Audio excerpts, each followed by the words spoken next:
Hello, everybody. Welcome to our next episode of Rethink Life. We are exploring idea consciousness, and that is the subject today.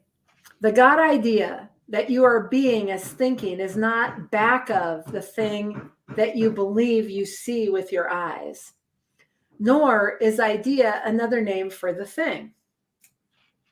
Idea is the thing, the operational entity, the thought force, the spiritual energy identifying mind.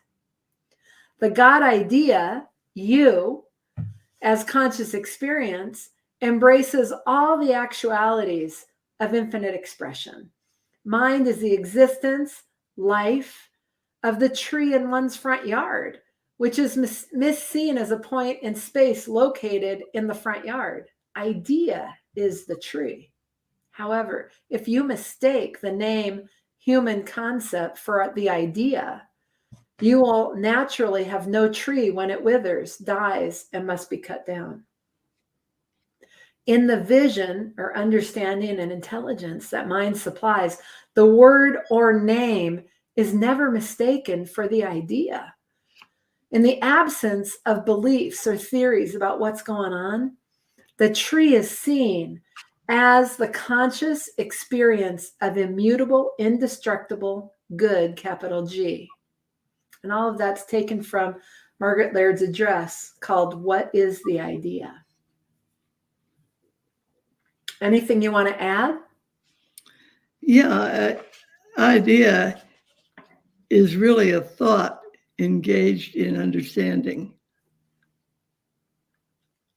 Without the engagement, a thought really isn't, I want to say workable, but that isn't what I want to say. It isn't tangible. It isn't the presence. The presence of an idea is in its engagement as understanding. And is it in its engagement as understanding that it shows up in form? Yeah, because otherwise it's just words. Otherwise it just, excuse me? Words. Okay. Idea, thinking, all those words. Right. So when we're thinking about engaged in understanding is associated with a fuller sense, a fuller presence than just a word. Okay. So understanding is the critical nature here. Yep. And understanding is, distinguish that for me a bit, like give it some flavor in terms of what you mean by that. Well, otherwise you're just playing with words. Words don't have any capacity to mean anything. Right. But in the context of understanding, which puts people, places, and things in perspective as my own presence. Right. That's what has the idea come to life. That's what gives it meaning, what gives it presence. Mm-hmm. And so when we think about idea consciousness, how would you characterize that whole phrase? Idea consciousness would be a thought engaged in a larger context. Mm-hmm. A thought engaged in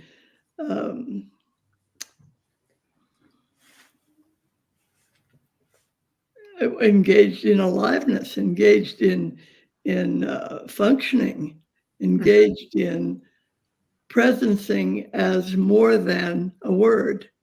Mm-hmm.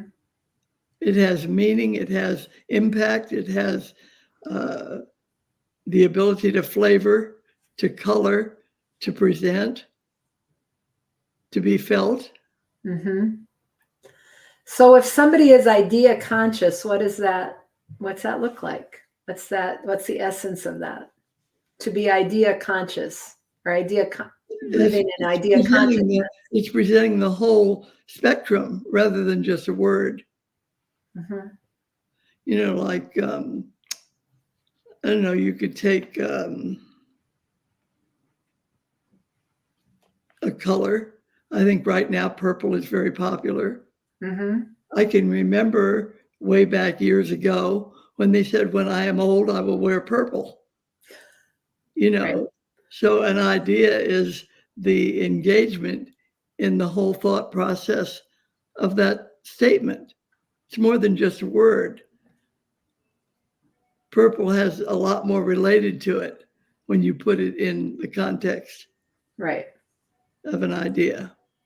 Right. Okay. All right.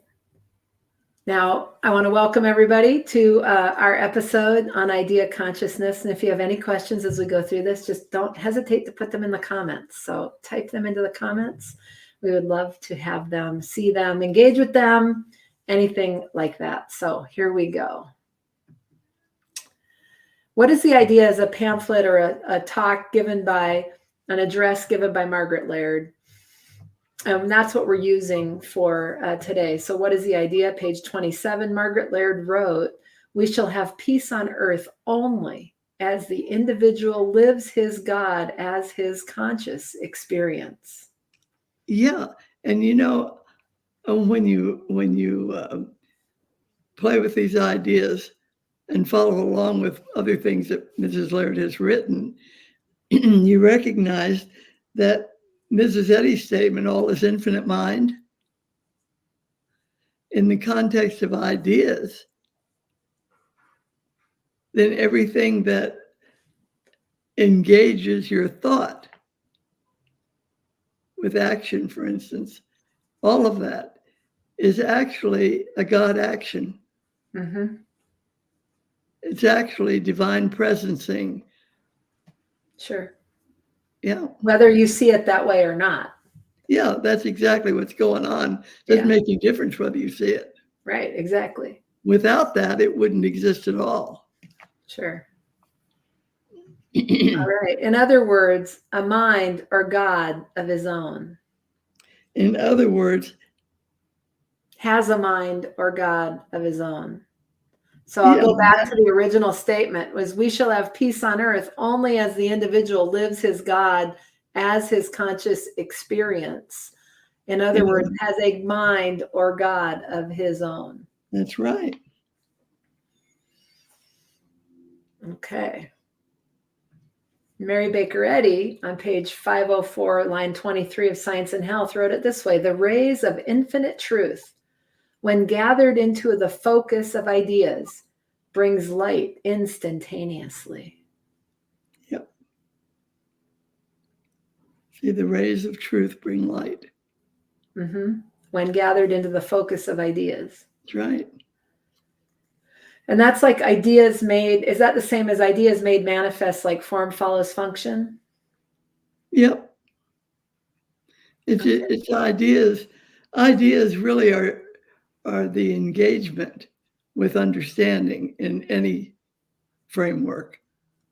Mm-hmm. Otherwise, it's just words. Right. But when you give it a context and a community to live in, it becomes a thought, an idea expressing itself. Mm-hmm. And words are just the byproduct. Right. Yeah. Okay.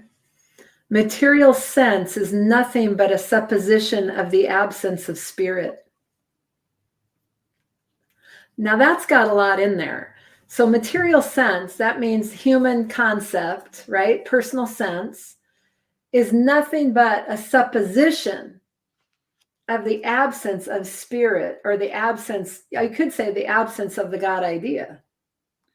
Well, we talk about the divinity of being, which is present and shows up in a language that you can understand. Mm-hmm. Okay, well, it's like looking at the language with no idea of the reality present that allows that language to occur. Mm-hmm. When you have the focus that all is infinite mind as the primary idea, it shows up in lots of language. You want to see it this way, or this way, or this way, or that way. take your choice. Right. But there is a reality presence, or there wouldn't be any focus for the idea, for the words, for the language look, for the stuff. It would have no meaning.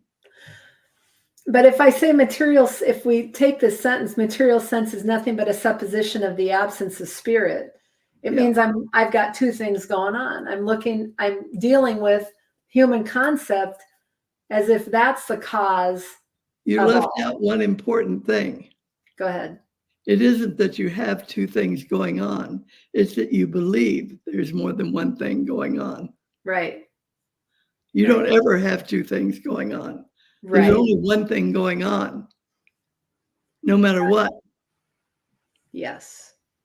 And you live in accordance with your perception. Uh-huh. So the thing that really interested me along the way here was something, I think it was a quote that Margaret gave credit to Merton. What can recognize God but God? You know, the thing is, we really think that we're two-legged animals that can think. Mm-hmm.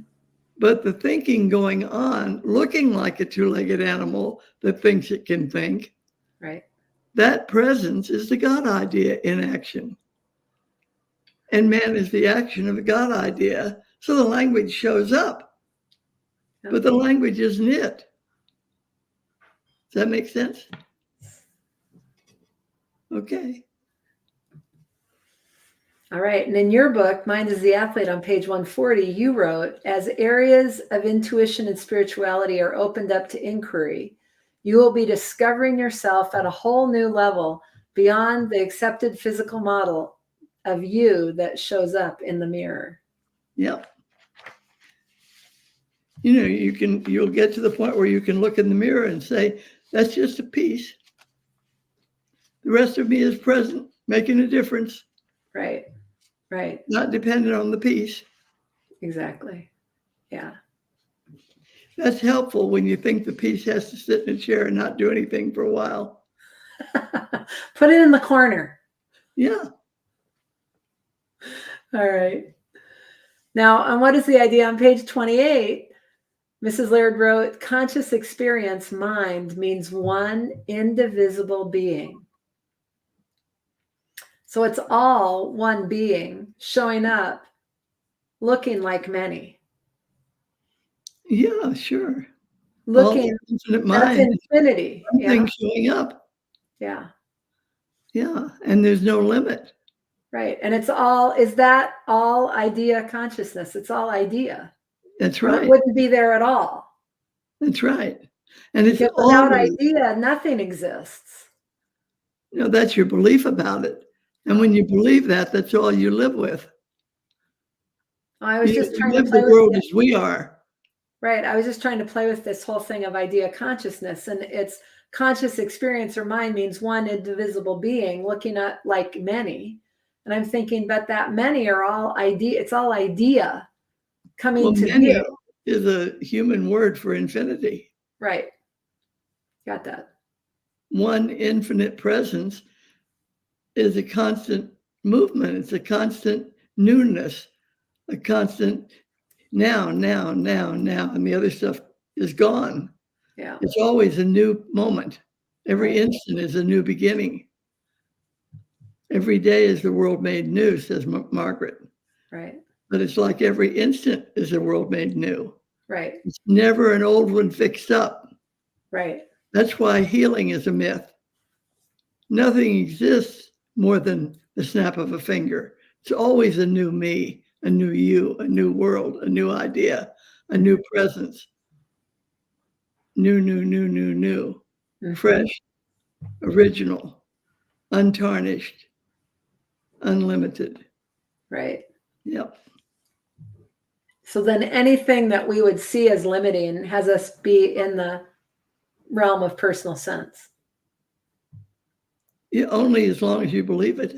Right. I mean, you can give it up and you can acknowledge facts and all of that stuff, but I'm just saying that but when we are feeling limited or hemmed in or whatever any of that expression might be, we can take a good look at, well, who are we being and what are the facts? Yeah, what's present? Right. Yeah. And if we're an idea consciousness, I want to work that in. So idea consciousness would see that that's what's presencing. Idea consciousness engaged with facts. You know, Mrs. Eddy says, what science is the discernment of spiritual facts of whatever confronts you. Yeah. So if you're engaged with spiritual facts, then your idea consciousness presencing itself. Right. And on we go. Right. Right. Yeah. Okay.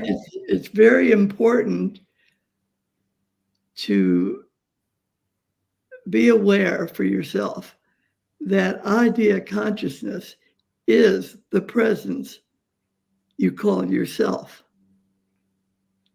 When you look in the mirror, you blind yourself to who you are and what's going on Mhm. with the view you've got called Kim or Betty, Right. or Sally or Jim or John. Right. When actually what's present is idea consciousness. And it's presencing as the ground of perfection. Mhm. So that's where you stand all the time. Right. Okay. If you limit that for yourself, then you're climbing out of the hole all the time. Right. If you once glimpse the idea that's present, you are out of the hole and there's no hole to fall into. Right. Right. And Mary Baker Eddy in Science and Health on page 504, line 9, wrote, "This light is the revelation of truth and of spiritual ideas." And the note goes with that. This shows that there is no place where God's light is not seen. Yeah, because it's all there is. Mm-hmm. It's like all with a capital A. There's nothing else. Right.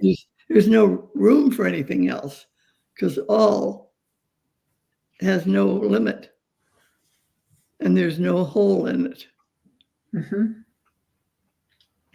Yep. Okay. And then in your book on page 140, Mind is the Athlete, you wrote, "Your world of experience shifts constantly as your perception of your eternal nature expands." Doesn't it shift constantly all the time? Well, it is. That's what I'm saying. But whether my perception of eternal nature expands or contracts or does whatever, it's still changing all the time. Right.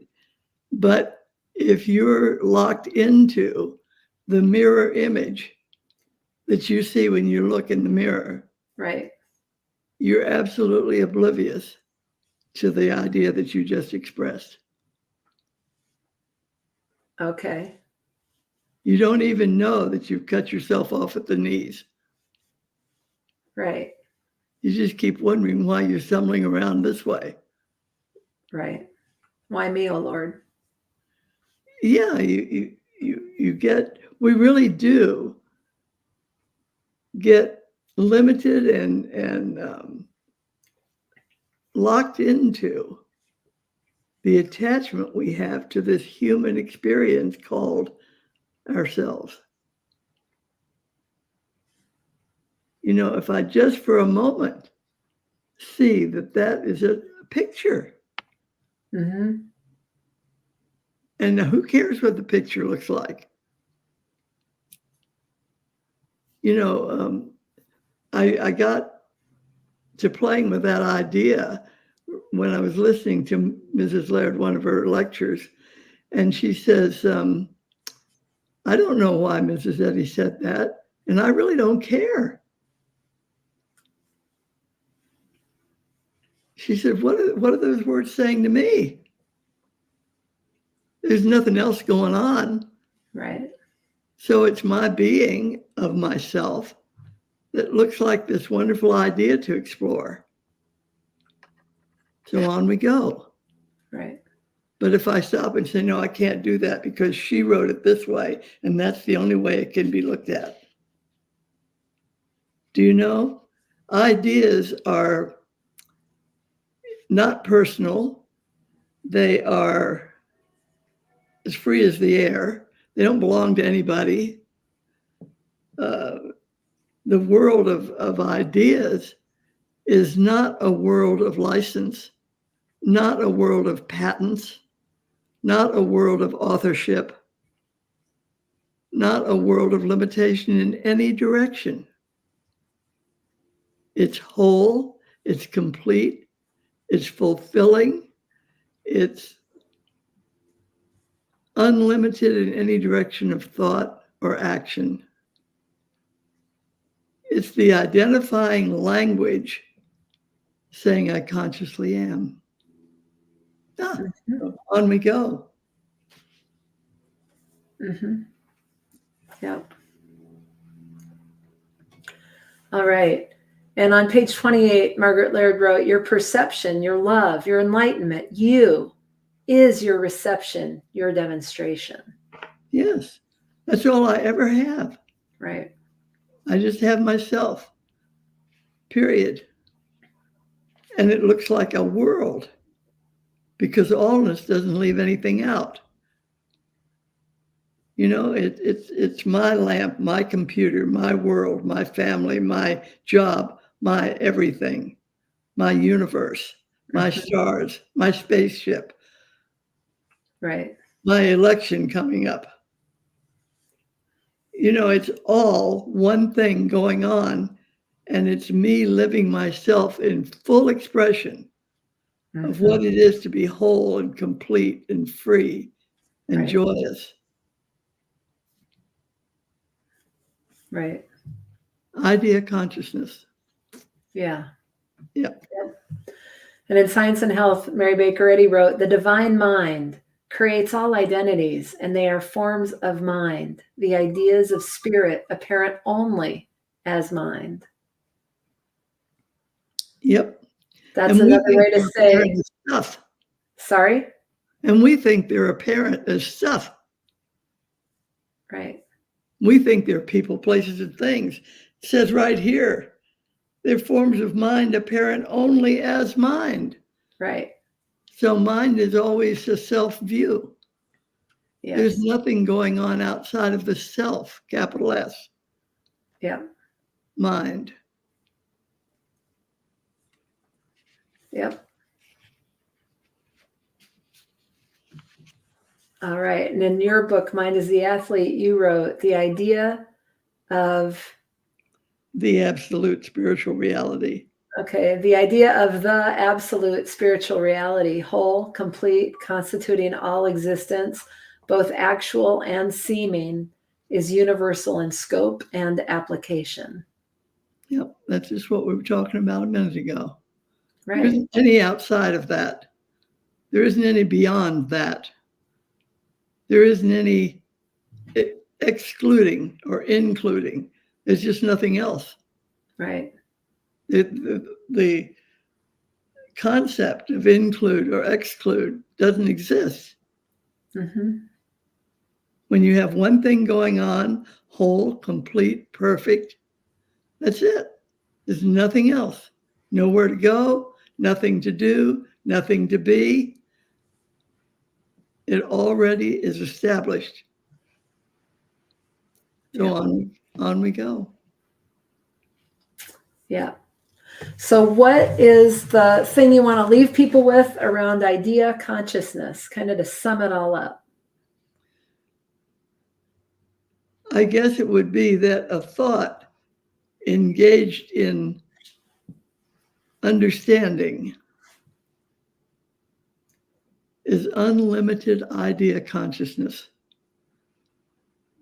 filling all space, constituting all there is and all there ever could be, with nothing and nobody left out. Joyous, free, complete, whole. You want to say anything more to that? No, I think it's, idea consciousness. It's the idea is what to be with, not the things and stuff. Well, it's like being with it is all there is to do, because the stuff doesn't exist. That's a point of view. Right. That's a concept of the idea. Yeah. Like I make it up. Oh, it looks like a pencil. So I think in my blindness, must be a pencil. Wonder why I don't have one. Right. Never. It's always somewhere else. Who moves the pencil? As if I lived and moved and had being in a world with no rule of law. Right. Not possible. It's not something I have to do to invoke. It's something I have to allow. And allowing is letting everything else alone. Oh, all is infinite mind. How about that? Yeah. On we go. Yeah. And the overwhelming human adventure is to discover that when you can have the human being, simply allow it to be, whatever it is, allow it to be. I remember a phone call that somebody made to Margaret and said, they say I've got cancer of the tongue. And she says, oh? And he says, so the only thing to do is to walk on, isn't there? And she says, of course, just walk right on. You got cancer of the tongue, fine. And I'm reminded of that thing in the first edition of Science and Health, where Ms. Zeddy said, and what if the lungs are ulcerated? Mind hath done this. Yeah, who says it's bad? Who says it's uncomfortable? Who says it's life-threatening? Who says all that stuff? All is infinite mind. If they say it's cancer of the tongue, oh, okay. Doesn't mean a thing. We have it mean something. And when we give it meaning and identify it with ourselves, we've got a problem. We create for ourselves the challenge that forces us to come back and take another look at that thought idea. Right. And see what the spiritual fact is, and then allow the picture to do whatever it does, because what it is a view of perfection present. And I have to give up. I don't like it. I do like it. It hurts. It doesn't hurt. It's good. It's bad. It's right. It's wrong. Sick, well, abundant, poverty-stricken, you name it, all those things. Right. Jobless, fully employed, all those paradox extremes. Right. The fact is that all is infinite mind right here, right now, and the infinitude of mind has no limiting feature ever, anywhere. Yep. All Okay. right. Yeah. So that is all we've got for today. If you have any comments, go ahead and enter them into the comment box. And we will be here next week, same time, same channel. And and that's it. So we will see you then, 5 p.m. Pacific, 7 p.m. Central, and we'll see you next week.